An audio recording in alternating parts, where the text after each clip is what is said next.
कबड्डी कबड्डी कबड्डी कबड्डी कबड्डी। अब सोचेंगे क्या, पता नहीं क्या कबड्डी कबड्डी कर रहे हैं। तो चैप्टर 10 जो है वो हमारा है हुतुतु। अब हुतुतु क्या होता है? तो कबड्डी के 4 अलग अलग नाम दे रखे हैं, मतलब अलग अलग जगह कबड्डी को ही अलग अलग नाम से जाना जाता है। तो पहला है चिड्डू गुड्डू और दूसरा हुतुतु। ये चैप्टर का नेम ही दे रखा है हुतुतु। तो हुतुतु का मतलब होता है कबड्डी कबड्डी कबड्डी। और छू किटकिट, छू किटकिट ये भी कबड्डी का ही दूसरा नाम है। और हुडुडू। अब एनसीईआरटी में 4 नाम दे रखे हैं, अगर पूछेगा तो इन्हीं में से पूछेगा, इसके बाहर नहीं पूछेगा। तो कबड्डी को हम चिड्डू गुड्डू भी कहते हैं, हुतुतु भी कहते हैं, छू किटकिट भी कहते हैं और हुडुडू भी कहते हैं। तो ये 4 नाम याद कर लीजिएगा कबड्डी के।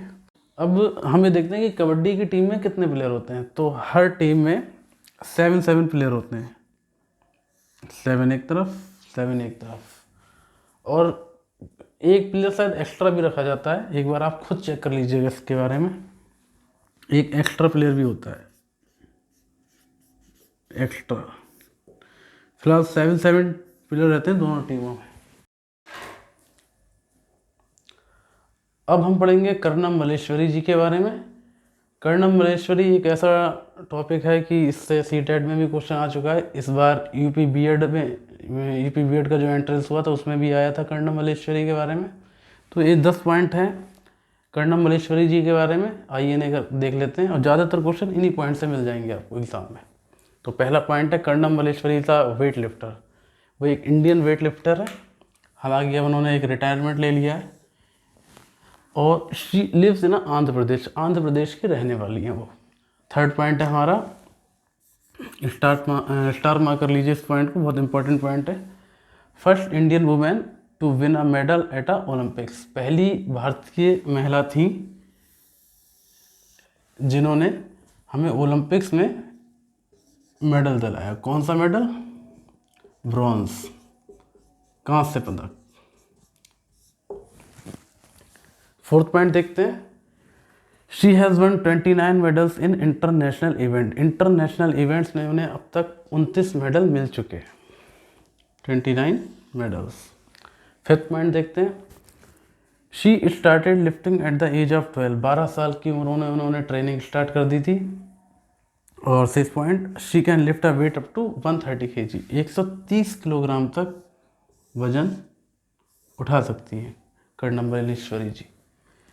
1995 में इन्हें राजीव गांधी खेल रत्न से नवाजा गया। 1999 में इन्हें सिविलियन पद्मश्री अवार्ड मिला। अर्जुन अवार्ड विनर भी हैं कर्णम मल्लेश्वरी जी। और उनके जो फादर हैं वो एक पुलिस कांस्टेबल हैं। ये एनसीईआरटी में पॉइंट दे रखा था, इसको इसलिए कंसिडर किया है मैंने। तो ये 10 पॉइंट हो गए कर्णम मल्लेश्वरी जी के बारे में। अब हमारा अगला टॉपिक है इफ़ेक्ट ऑफ स्पोर्ट्स। एक किसी खेल का या फिर स्पोर्ट्स का किसी बच्चे पे क्या असर होता है। तो सबसे पहले तो उसका फिजिकल डेवलपमेंट होता है। जब भी हम कोई स्पोर्ट्स खेलते हैं या फिर कोई बच्चा कोई स्पोर्ट्स में है तो उसका मसल बिल्डिंग होगी, उसकी बोन्स स्ट्रांग होंगी, उसकी हार्ट बीट अच्छी रहेगी। और जो नॉर्मली उसे जब वो फिट रहेगा तो नॉर्मली जो उसे बुखार या फिर नॉर्मली जो डिसीज़ हो रही हैं उनसे वो दूर रहेगा। फिर उसका होता है सोशल डेवलपमेंट। अब सोशल डेवलपमेंट कैसे होता है? जब वो किसी टीम में खेलेगा तो सबके साथ रहने की सामंजस्य स्थापित करेगा, सबके साथ वो सीखेगा। समाज में कैसे रह रहे हैं उसका उसे सीख मिलेगी। टीम स्पिरिट उसके अंदर आएगा कि किसी टीम को एक साथ लेके चलना, एक दूसरे की हेल्प करना। और दूसरी बात उसका लैंग्वेज डेवलपमेंट भी होता है जब वो किसी से बातचीत करते हैं आपस में टीम में। और अगर कोई भी कैप्टन है, सपोज करिए जब किसी को कैप्टनशिप दी जाती है तो उसके अंदर एक लीडरशिप क्वालिटी भी जनरेट होती है। फिर बात करते हैं मेंटल डेवलपमेंट की। सपोज करिए जैसे चेस का गेम है तो क्या टोटली मेंटल बेसिस है, तो उसमें क्या आपका मेंटल डेवलपमेंट हो रहा है जो इस तरह के स्पोर्ट्स होते हैं। और कोई पजल सॉल्व कर रहा है कोई बच्चा तो क्या हो रहा है, उसका मेंटल डेवलपमेंट हो रहा है।